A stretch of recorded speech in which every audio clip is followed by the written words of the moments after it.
Welcome to the Jonathan Edwards Center podcast, a podcast brought to you by the Jonathan Edwards Center at Gateway Seminary. My name is Dr. Chris Woznicki, and I have the privilege of being a research fellow here at the Jonathan Edwards Center, or as I like to call it, the JEC. For those of you who are unfamiliar with the JEC, it's one of 10 international affiliate centers of the Jonathan Edwards Center at Yale University. Now here at Gateway, we strive to be the educational epicenter for researching the life and works of America's premier theologian. How do we do that? Well, we do that by strengthening our existing doctoral programs, by networking with international scholarly communities and churches, finally by hosting this podcast. In these episodes, we talk to premier Jonathan Edwards scholars and practitioners about their cutting-edge work and how that impacts ministry. And most importantly, we get to chat about why this matters. So without further ado, I'd like to introduce you to today's guest, Dr. Cole Feix. Hey, thanks for having me on, Chris. Yeah, absolutely. So today's a special episode. We're actually meeting at the 2024 meeting of the Evangelical Theological Society, and there's a bunch of interesting papers on Edwards this week. As I browsed through the schedule, I noticed your paper's title and thought, wow, that's a really interesting title, especially as somebody who gets to preach at a local church. Those are three of my favorite preachers, and they're all in the title of one paper. So we connected a couple weeks ago, but tell us a little bit about who you are and what you do, and maybe where you did your studies. Well, Chris, I'm thrilled to be on here and love the work that you guys are doing. Yeah, I'm a pastor, and that's a big part of this paper. In the background of it is I came out of doing a PhD program at Southern Seminary in Louisville and went straight into ministry. And my area of research actually is not related directly to this paper. My PhD is in philosophical theology. And so there's some overlap, obviously, with what Edwards was doing and writing. But this paper was born out of the everyday task of preaching and looking for people to be models and mentors of the kind of preaching that I have the conviction needs to happen and also want to practice, in the pulpit. So, similar to what you're saying, I'm reading these three in various levels, in prep, just for my own nourishment as a pastor. And I start to notice a lot of parallels. I start to notice their dependence on one another. And that's where the fruit of the paper started to pop up. Yeah. So you were telling me a little bit about how this actual paper came together. I thought it was an interesting story. Yeah, so I had the idea about a year and a half ago, and had been just kind of informally researching, reading, putting things together.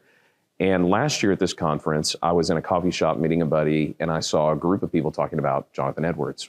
And one of the guys that was there, Reese Bizant, stayed afterwards, and I just kind of went up and introduced myself to him. And he was incredibly nice, generous with his time. And I said, hey, I've got this idea about Edwards preaching and the influence he's had on some of these other figures. Is this even like a good idea? And he was so encouraging. He said, this is a great idea. Definitely pursue it. Pointed me to some great sources, some great people to read, and then sent me a copy of one of his books. I mean, it was just over the top, generous, really kind. And being somebody who this was not my area of doctoral research, that was a huge encouragement to me that, hey, from somebody in the field, in the guild, this is an idea worth pursuing. And that really, I don't know that I would have formalized it into a paper without that. So I'm really grateful for that. Yeah. No, this question is a little bit off the cuff. I didn't send this to you ahead of time, but you're doing full-time ministry. You did your PhD at Southern in philosophical theology. What was your dissertation on?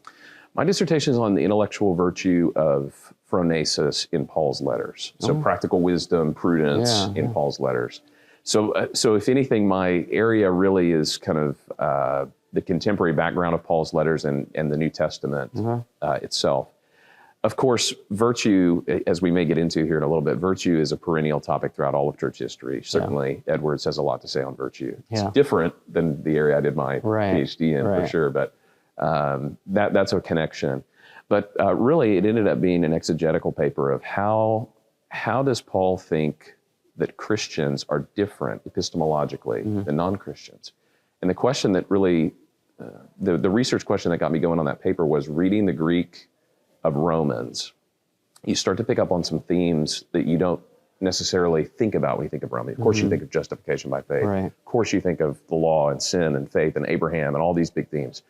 But what popped out to me, given my background, was all the language about the mind, all the Frone root words in there, and discernment, dokimazo in Romans. And there's a really strong theme of what happens in the mind when you walk by the Spirit. Yeah. The mind is renewed. Of course, we all know Romans 12:1. But that starts in chapter 1. They're given over to a depraved mind. They're unable to discern the will of God. Yeah. And then the process of being transformed in Christ is now you can test and approve what is God's will. So my fascination was, how does that play out? How do believers actually, they don't know anything different than a non-believer, but they practice this intellectual virtue differently than a non-believer. In a roundabout way, what I found in Edwards is he talks about that almost directly in several of his works. He's not doing the exegesis of Romans 1 through 12 in the same way, but he's fascinated with this idea of kind of spiritual epistemology. Yeah. And so there is a dovetailing of those two areas because it's a passion of mine. Yeah. So I asked a little bit about your PhD background because you're a pastor. You already mentioned that. That's your main vocation in this season. So several of our students, I imagine, our PhD students, will end up going into pastoring after finishing their PhD. Can you say a little bit about how doing a PhD benefited your actual pastoral work? Because I think a lot of times people might assume like, okay, let's put that in a box somewhere else and like that's separate from what I do as a pastor. But like, how has that impacted the way that you do ministry? I would say maybe there's two big things that have been really helpful to me in bridging kind of the academic world and the pastoral world. The first one is when I finished my MDiv, I was very grateful for the training that I got, very grateful for the academic parts of it, but felt like it was a stewardship question to me to go on and do a PhD. I felt like I have a mind that, I enjoy reading and studying and writing. I really enjoy complex ideas and wanted to get down into, a very specific corner of a field. Of course, as a typical MDiv student, I had no idea what I wanted to do my PhD on. I just knew I wanted to do one.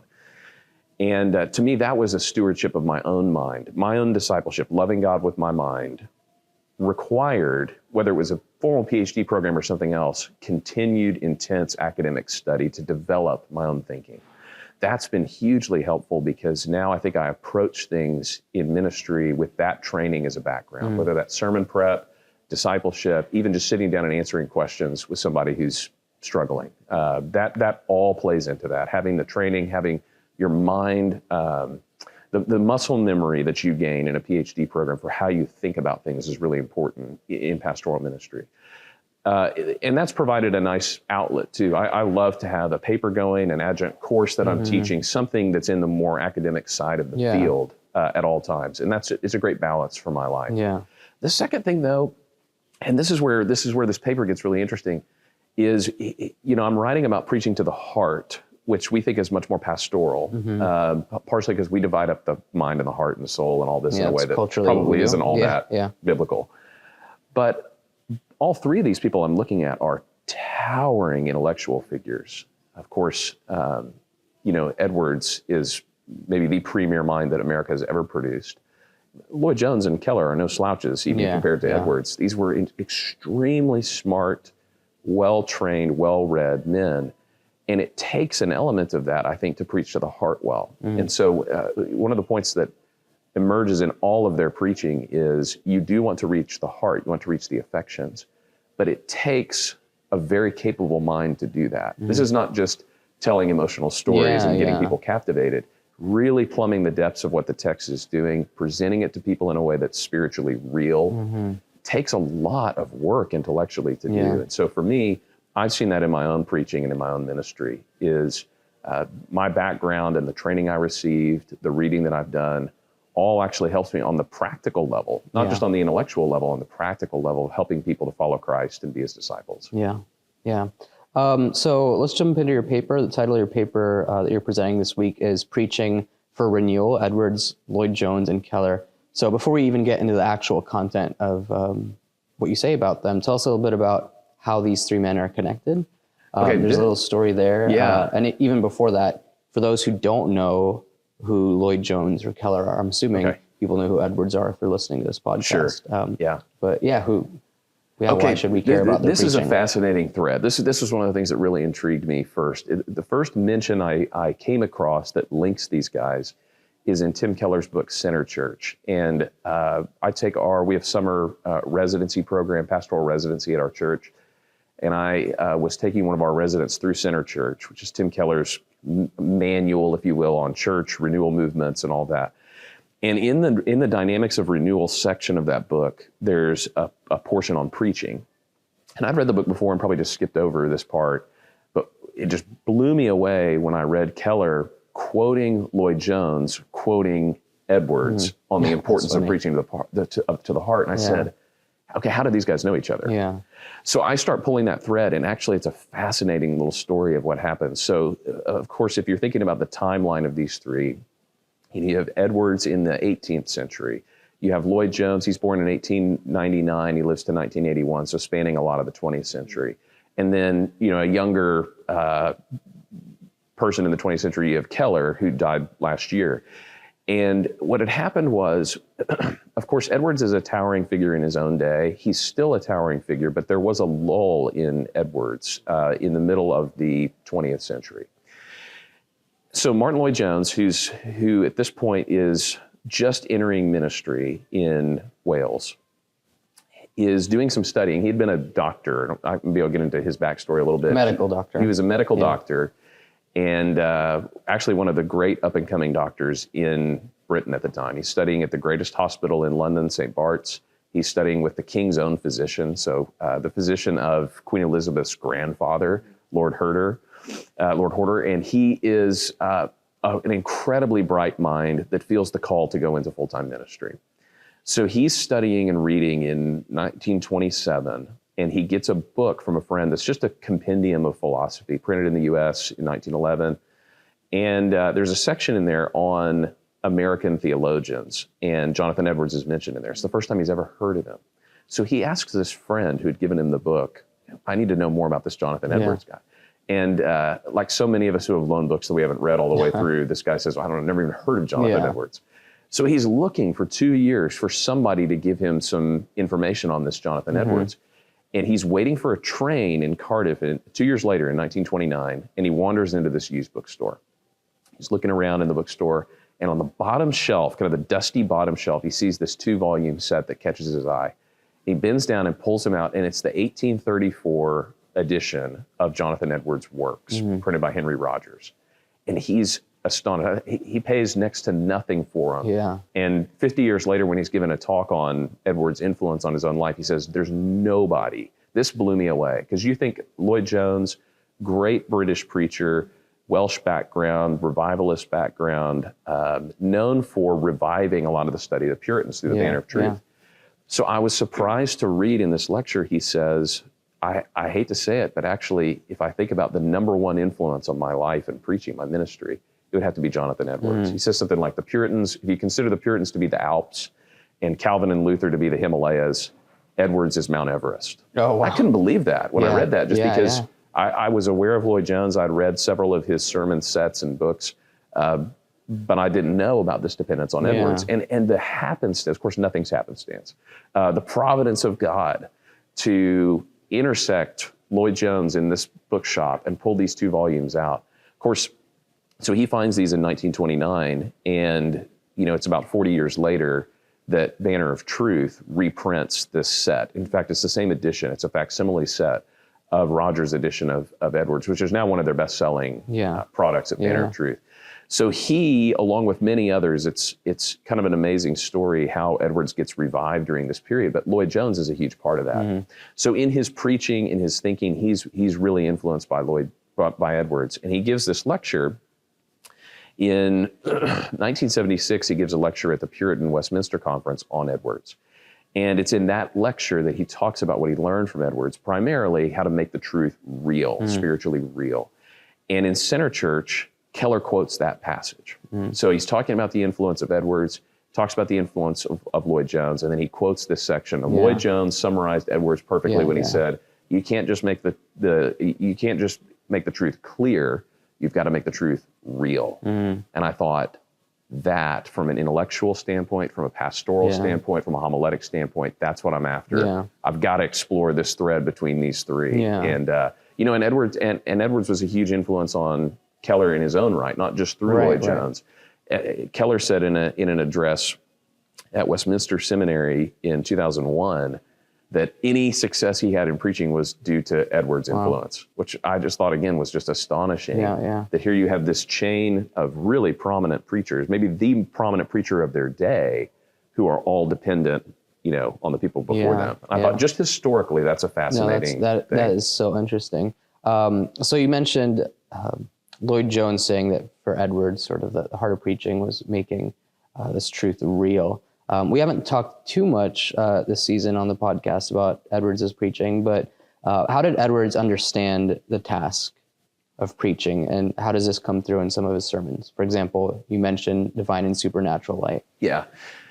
This is fascinating to me because, like almost everybody else probably, unless you have an unusual theological pedigree, I discovered Edwards in high school reading Sinners in the Hands of an Angry God, which I think is really one of the biggest unfortunate blights on Edwards' memory, is that that's how people are exposed to him. And of course, in a text of English lit, it's almost always portraying him negatively. It's just, that's just such a myopic view of Edwards. But that's the view I had, like many people did.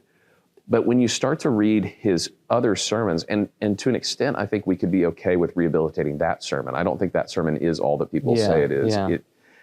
But if you start to read his other sermons, what you realize is he was first and foremost vocationally a pastor. He's preaching multiple times every week for decades.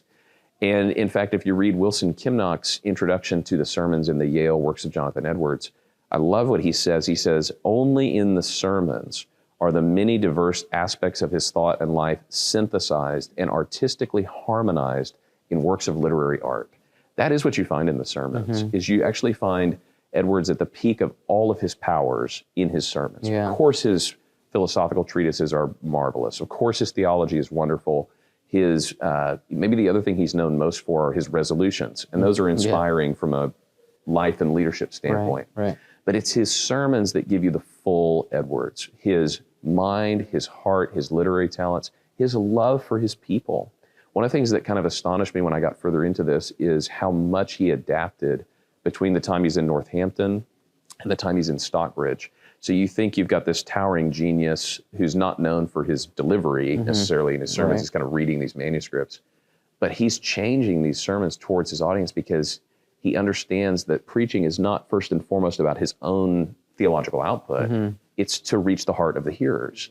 So here you have this genius who is so tenderly, pastorally trying to help people follow Jesus. And I love that. And in the sermons, that just jumps off the page. Now, divine and supernatural light, for those who study Edwards, I think I would say, you probably know this better than I would, is probably his most famous sermon, beyond Sinners in the Hands of an Angry God, just because it's such a distillation of his thinking, both about preaching and about just spiritual life in general. And what he talks about in that sermon, and this would be my recommendation, is if you want to start anywhere with Edwards, this is on my top 3, is just read Divine and Supernatural Light, because you'll get his epistemology, you get his pneumatology, you get the relationship of the individual person to the Spirit and to the Trinity. And then you get ways to read Scripture. I mean, you get kind of a whole gamut of things that Edwards is really great at talking about. But the point of that, if I could distill it down to one sentence, is something has to happen in a person for the heart to change and for them to really see what we were made to see, which is the excellency of Jesus Christ and the love of God. And that has to be shown into our dark hearts through the light of revelation. And the passage that probably means the most to me as a pastor and as a preacher in there is, he says, when that happens, it's as dramatic a difference as when you talk about honey to someone or you give them a taste of it. And I think about this story. There's a story of a rabbi, and I think this is common practice, that when the rabbis would come into Torah school with their students, think 4 or 5-year-old kids, they would come in and teach them about the Torah, but before they would do it, they would put a little drop of honey on each of their fingers. Yeah, and when they would lick the piece of honey, then they would say, the word of God is sweet like honey. And it's that tactile, experiential sense of what is true, rather than just what Edwards would call the mere cogitation of the truth. This is huge as a pastor, because many of us have sat down doing discipleship meetings, just shepherding crisis for regular life. It's across the board with people who know the truth but can't do it. How many times have we in our own lives thought, I know I shouldn't have done that. I can tell you a verse that tells me not to, and I was thinking about it at the time, but something was pulling me the other direction. Edwards understands this at a really deep level. It's not just what we know in the mind, it's what we know in the heart. And when the heart is entranced with Christ, the behavior changes. You cannot change behavior by simply going from the mind to the hands. You have to go through the heart. And in a divine and supernatural life, that's what he's laying out, is how does the heart actually change? It has to be revealed from God. And it has to be this experiential sense of, the difference of tasting versus thinking about that takes place in the heart for the life to change. And that's what he's doing in his preaching. And that's what Lloyd Jones and Keller pick up on, is you must preach in a way that is more than imparting information. You must do everything you can possibly do to give people an actual experience and a taste of what it is that you're saying, what's being revealed in the Word of God, in order to bring about the work of the Spirit. And then it's so crucial that the preacher himself is having that experience as well. Which I think all three of these men, I think of, I don't know as much about Lloyd Jones, but having witnessed Keller's ministry and then having read a ton of Edwards, I get the sense that they have also had that sense. Well, one of the metaphors that stuck with Lloyd Jones so much from Edwards was this metaphor of light, burning in a shining light. And it's interesting, if you read Edwards, most of the time that he uses this metaphor, he's talking about the text or the revelation of God. But in an ordination sermon later in his career, he's talking about what the minister should be. And he uses this metaphor, a burning and a shining light. And it's one of the few times, I wouldn't say it's the only time, but it's one of the few times that the light metaphor is now not something directly from God to us. It's coming through this minister. And Lloyd Jones, and this is interesting, I'd have to do a little bit more work on this. I don't think that sermon, that ordination sermon, was printed in the Rogers edition. There's only maybe 30 or 40 sermons in that edition. Now we have almost all the sermons. We have like a wealth of riches now because of the Yale Project. But I think Lloyd Jones got such an intuitive sense of what Edwards was after, that in his book, Preaching and Preachers, he says the preacher should be a burning and a shining light. He should be a man on fire. One of his most famous quotes. His quote, what is preaching? Logic on fire, is that same metaphor. It's not just really that God is shining the light through his word. He is. But actually, if that hasn't already taken place in the person preaching, it stifles the power. It's like a shade over that light when it passes through you. You've got to be an amplifier of that light. And so the change has to have taken place in your own heart, and you're preaching from that. So I thought that was another fascinating way that he had learned really interesting from Edwards. Connection that, I don't know how you look into that at this point. I guess, taking a look at his library and seeing if that was in there in some way. You brought up the sense of heart. How is that related to the affections? So if Edwards is a preacher of the heart, you can't talk about that without talking about the affections. And the affections are philosophically relatively complicated, I would say, pastorally relatively simple. And that is the affections are part of the will. And so if you get into the religious affections, essentially Edwards argues you only do what you want to do. And there are varying levels to that. I don't want to eat vegetables, but I do want to be healthy. So that deeper want overrides my, maybe immediate aversion to broccoli or something like that. That's how the soul and the heart really work, is we have these loves, we have these deep loves, things that we long for, things that we desire. And that's where the affections lie. The affections are the things that we long for and love the most. So when you preach to the heart, that's the seat of these affections. The affections do not reside in the mind. They're related. Obviously all of this is related. They're related to what you think, but they're deeper than what you think. And so when you preach to the heart, there's of course, if you're reading Edwards, there's a real technical way to talk about this. And this is part of his spiritual epistemology. There's an impression that's given on the heart that happens during preaching. And that is where the change in the affections happens. So you can't think your way to it and you can't act your way to it. You have to be enraptured with the beauty and the excellency of Christ in the heart for the affections to then change.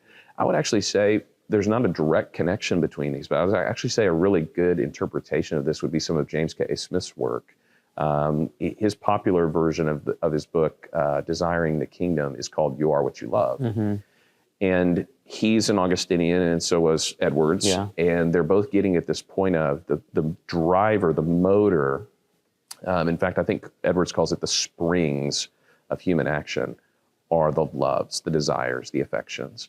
And until those change, actually nothing in your life will change. Yeah. And so the preacher's goal then is to actually change the affections. So if you go through religious affections and you look at the false signs in revival, a lot of those things can be mistaken for affections. So this frenzied, activity around church services and revivals and things, outward actions, none of that actually lies on the level of the affections. In fact, the number one, when he gets to the true affections, it says loving God for his own sake, for his own beauty, and being enraptured of that in the heart is the sign that the affections are changing. And that has to be the goal of the preacher, is to reach that. So the sense of the heart is what you're aiming at so that you can affect the affections. Yeah. Yeah. So bringing it a little bit back to our contemporary setting, Keller asks the question, why should anyone look to Jonathan Edwards in the postmodern world? What would your answer to that be? Yeah, this is great because in some ways Edwards is, if you use this scheme of history, which I'm not necessarily endorsing, but if you use the scheme of history, you would think Edwards is like the arch modernist. I mean, in every way, he is what postmodernism is kind of rejecting. And so Keller, when he's talking about Edwards, is saying, why in a place like Manhattan, very postmodern, and why in the midst of the new homiletic? This was another really resonant thing for me in my background. In my master's program, the master's program I went to was very theologically liberal. And so all the preaching classes were on the new homiletic, as ones without authority, Fred Craddock's book. We don't preach authoritatively. We don't preach in a way that is top down in a syllogism. We need to tell a story. People need to be involved in the experience. A dialogue is better than a sermon. That's kind of the mindset of this new preaching. And so what Keller's saying is, in that environment, why would we want somebody like Edwards who's giving this kind of puritanical, here's my 3 points and I'm going to deductively explain these. Not only the style, but even the content. Exactly, exactly. It's like reading a logic textbook. Of course, when you read Edwards, you find out it's actually not. And so what Keller would say and what I would say is Edwards is so important, even in kind of a postmodern context, because he does understand intuitively that the experience of the people listening is important to the delivery of a sermon. He understands that the language that you use has to go beyond just the mere logical implications of what you're saying. He uses the richest metaphors in his preaching because he understands that that's a dynamic of the human heart that needs to be engaged. In some sense, that is part of the healthy postmodern critique that's applicable to the church is we actually have to get beyond just explaining things. So Edwards is really helpful for that in the sense that when you read him, he's engaging the whole person. That's the first thing I would say is when you read him, your whole everything is wrapped into what you're reading. The second thing for why he's helpful now is he is an amazing example of somebody who can take extremely complicated philosophical topics and use that as a background for preaching practically to people. Now, when you crack open Edwards' sermons, you're thinking to yourself, this is not the most practical stuff. But you've got to remember that his audience was really used to a different kind of preaching and speaking than we were. To them, he was a very practical preacher. And I would say something to recover for pastors today is when you look at the old Puritan sermon form, you have kind of the doctrine, and then you have the explanation, and then you have the use or the application. If you get to those applications, they are getting extremely practical and concrete about how to put this in practice in your life. And Edwards is unusually good at that. If you read Puritan sermons, Edwards is really good about saying, not just, hey, here's all this heady stuff, go and think about it. But when you're doing X, Y, and Z, you need to do it this way because this is the implication of what we just preached. So if you want great sermon application, go read the use section of his sermons. Yeah. So as you studied these three pastors and their ministry, what were some areas that you noticed divergence between them? These three are very different people. I would say maybe Lloyd Jones and Edwards are more similar than Keller is to either of the two of them in terms of temperament. But then again, if you listen, this is one of the great gifts. The Martin Lloyd Jones Trust has put out almost all the audio of Lloyd Jones' sermons, thousands of sermons. And if you listen to him, he is a pretty charismatic preacher in his delivery. Mm-hmm. Now, it takes about 30 minutes for him to get into that mode. He's pretty dry at the beginning, but he is really powerful rhetorically. He has a great growl at the end of his sermons that you can tell his passion. I don't think Edwards had that. I think Edwards gave a pretty flat affect in his delivery. But I would say in their own mindset, when you read the two of them, they're probably more similar than Keller is. The other thing is they have very different backgrounds.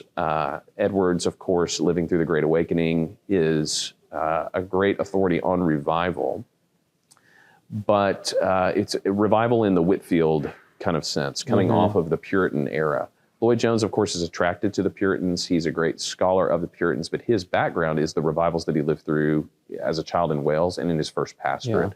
Much more what we would consider charismatic than you're going to find in Edwards. Of course, Edwards is charismatic theologically, but in the culture of the church. Keller is just completely different in this sense because he's in such a different context.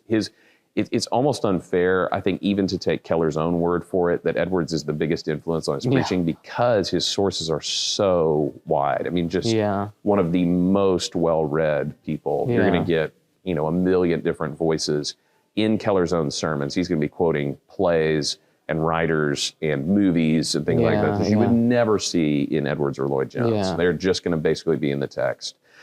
The other thing, too, is they pastored very different churches. Edwards very much in the kind of parsonage model in Northampton, taking care of the households that were there. Not a fantastic pastor in certain ways. I mean, if we're talking about critical appreciation, I don't think that Edwards is probably our best model for the way to actually implement some of the things that he believed. There's an encouragement for every preacher in the fact that if they kick Jonathan Edwards out of his church, it could happen to any of us.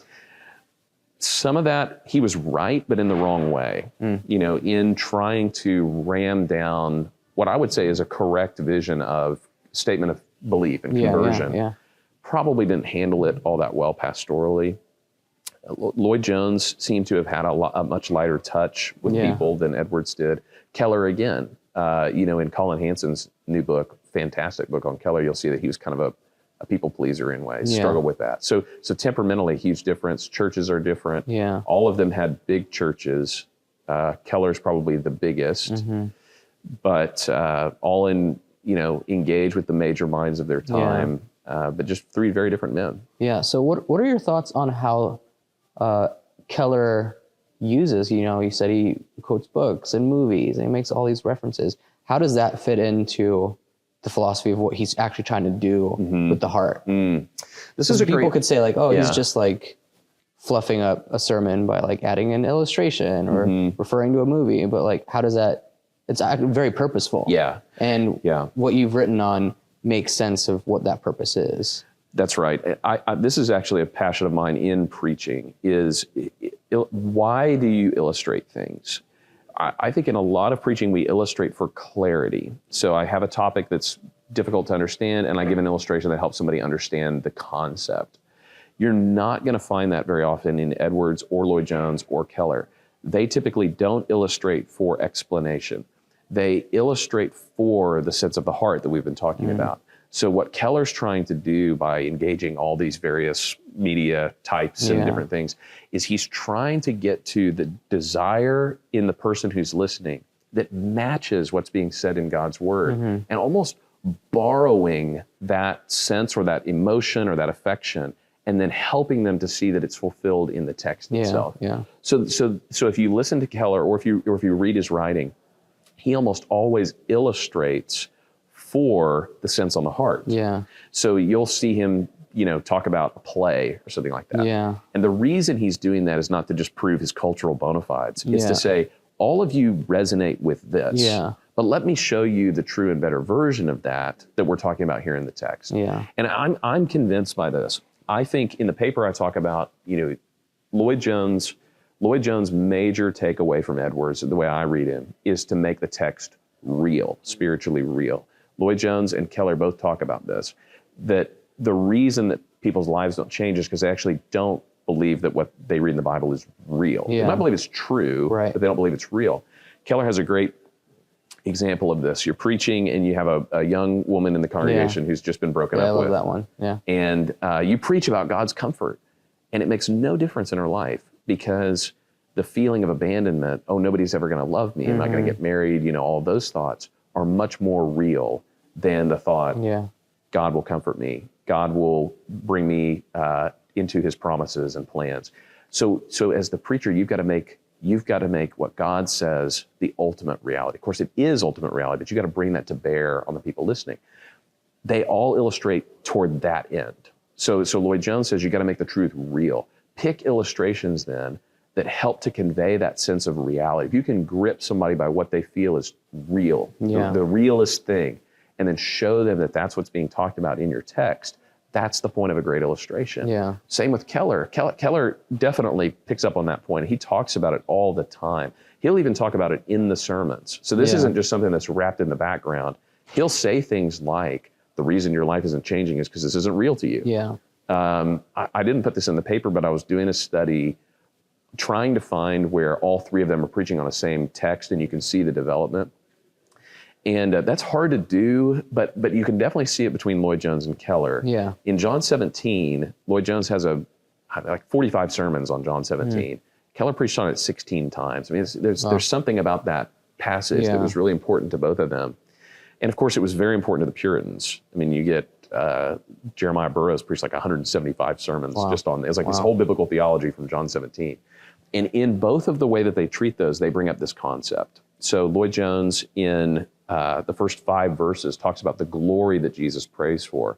And he's saying the glory is the reality in the way that this is prayed. So glorifying God is the sense that he is the most real thing, the most important thing. Keller does the same thing. When he preaches on John 17, he says, the reason that, you think that giving is a good idea, but you don't actually give. Or you think that, sacrificing for God is wonderful, but then when the time comes, you don't. It's because it's not real to you. Yeah. You don't have the glory. You have the knowledge, but you don't have the glory. They both got that from Edwards. Yeah. They both got that. That reality piece is what they got from him. And then Keller goes beyond that to talking about changing in your seat. This was a really, when I first heard him give this lecture on Edwards, and he just kind of mentions this, I had 2 thoughts. First, I thought, I've got to get to the bottom of that. I've got to figure out what that is, because I sense that as a preacher, but I haven't been able to put my finger on it. And then secondly, he gives this whole thing, I think it's kind of a little false modesty on Keller's part, because he was a, fantastic mind. But he's like, I've tried to read Nature of True Virtue 3 or 4 times. I've never gotten through it all the way. It's hard to read. And that's true. It's really hard to read. It is, yeah. But the point that Edwards makes there is applicable for preaching, in that part of the change that happens in people is not just they leave the church service and then they go and act differently, and that changes them, or they remember what was said. Yeah. Part of the thing that changes is the impression that's given during the sermon. And Edwards talks about this and some thoughts on revival. My aim in preaching is to produce an impression in the moment of love for God and a desire to know him. That in and of itself will change people instantaneously. I had never really been able to conceive of that before, but that's right. That's actually right. And you can see it happen when you're preaching. Yeah. It's not like, that's not the once and for all change that happens in somebody's life, but an incremental change because they've been captivated by the beauty of Christ and his work and the love of God through the cross. It actually changes them in their seat. Yeah, that's amazing. So as you studied, again, these 3 pastors, what are 2 or 3 observations? And you've kind of weaved them through our whole conversation, but if you could summarize them, what would those be? Like, what are the contributions that are worth remembering today?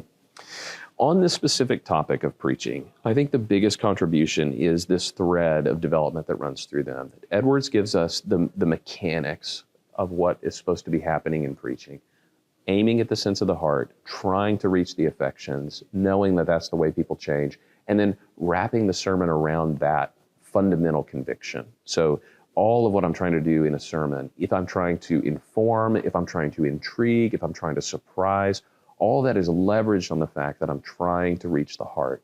Lloyd Jones developing that into this make it real concept that we just talked about is a huge portion of that. And then Keller kind of putting this in the most practical terms. In fact, in his preaching book, he's got a whole section on what it means to preach to the heart. And he gets very specific. So, for an aspiring preacher, that would be probably the place to go, because he's saying, preach affectionately yourself. Preach with different voices, preach in a way that hits different groups of people. So he's really putting this on the bottom shelf. But the mechanics, if you look under the hood, you need kind of the philosophical commitments that Edwards gives us about what we're trying to do in order to appreciate what Keller's saying. So that'd be one big takeaway, is the aim, like the fundamental aim in preaching that you see in Edwards that's developed between these others is really, really helpful. The second thing I would point to that's just a great takeaway is all three of these guys, towering intellects, studied, read widely, but at the end of the day, Sunday after Sunday after Sunday, they came to deliver what they'd been studying to the people of God. And I love, and this is a big topic in theological education, I love that all of them modeled this blend of the church and the academy. So you think about the academy serving the ends of the capital C church, Great Commission and equipping the saints for the work of ministry. Yeah. When you think of all that, that's modeled in all three of these. Now, none of these three, would we say, until the end of Edwards' life, held academic positions while they were pastoring. Keller's teaching, some while he's there. The Demon program. They're pastors first and foremost. Jumping in, But they certainly have a foot in this kind of academic theological tradition. And they model for us a healthy blend of taking the best of the academy in service of the ministry of the church. That's been a huge takeaway for me, because that's where I find myself. But I think if you're pastor and you're never thinking about theological education, or if you're a professor and you're never thinking about being in the pastorate, it's actually really helpful to see what these guys are modeling for how those two can work together. Yeah. That's great. So thinking in terms of resources, you have Lloyd Jones's Preaching and Preachers, right? Edwards' Preaching, which came out maybe like 10 years ago. Yeah, Keller's Preaching. Where do you turn for Edwards? Yeah, so Is it just ordination sermons? I wrote down a couple of where I would start. Again, you probably would know better than I would on this, but there are some really great entry points for all three of these. I would recommend, if I could change one thing about Edwards' reception, I would replace Sinners in the Hands of an Angry God in every textbook with Heaven is a World of Love. Crossway just put this out in their short classic series. It's like $4. Oh, okay. It's great. It's accessible. It's got a good introduction. It's one of his best sermons because it gives you a full sense of what he was up to.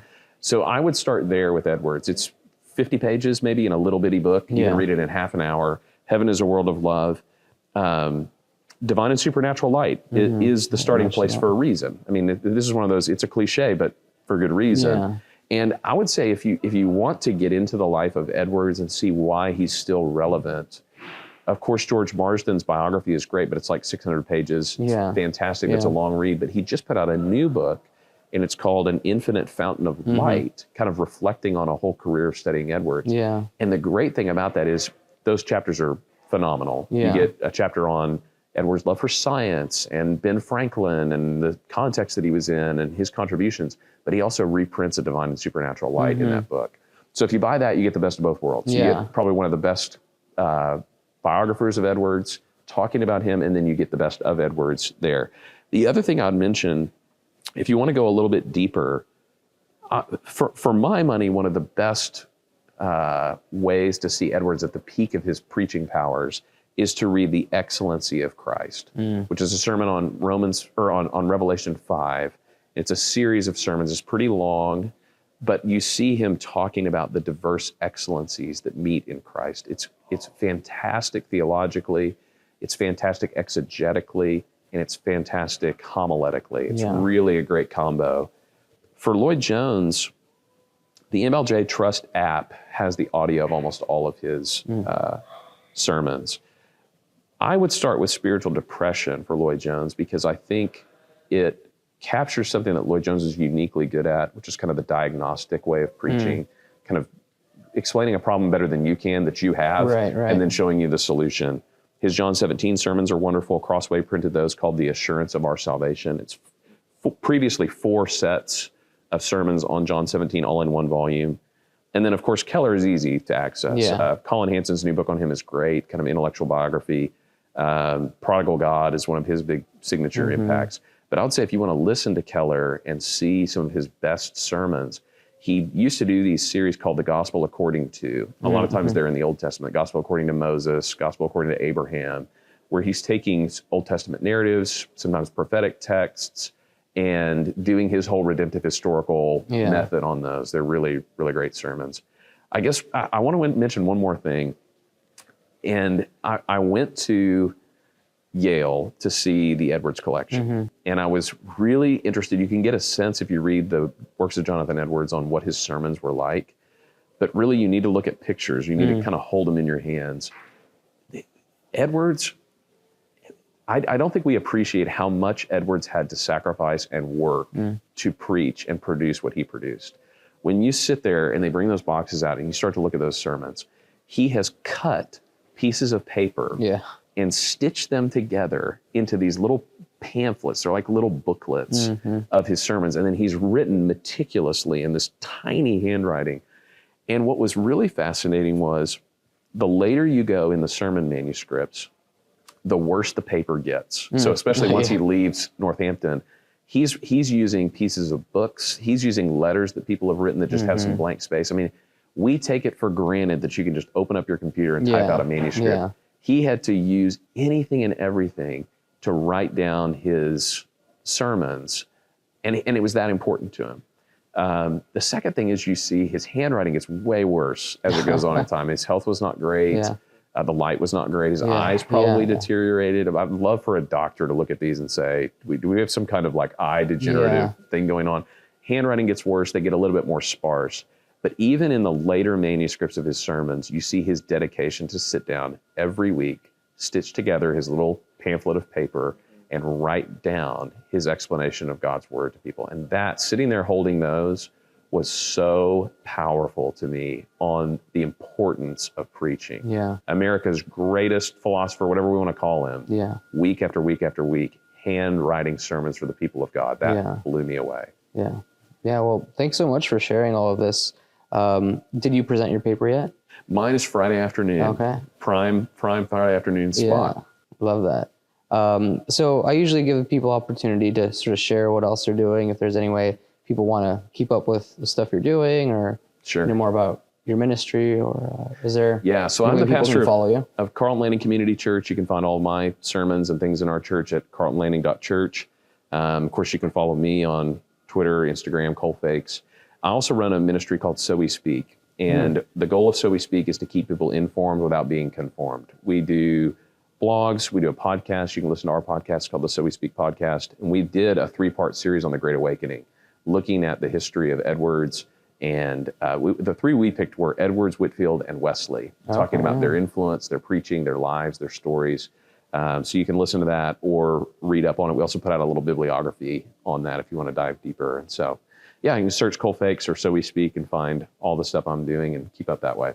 Awesome. Well, thank you so much. I appreciate you taking the time to be with us. Thanks again. Thanks again for listening. My name is Chris Woznicki, and I invite you to join us on our next episode of the Jonathan Edwards podcast.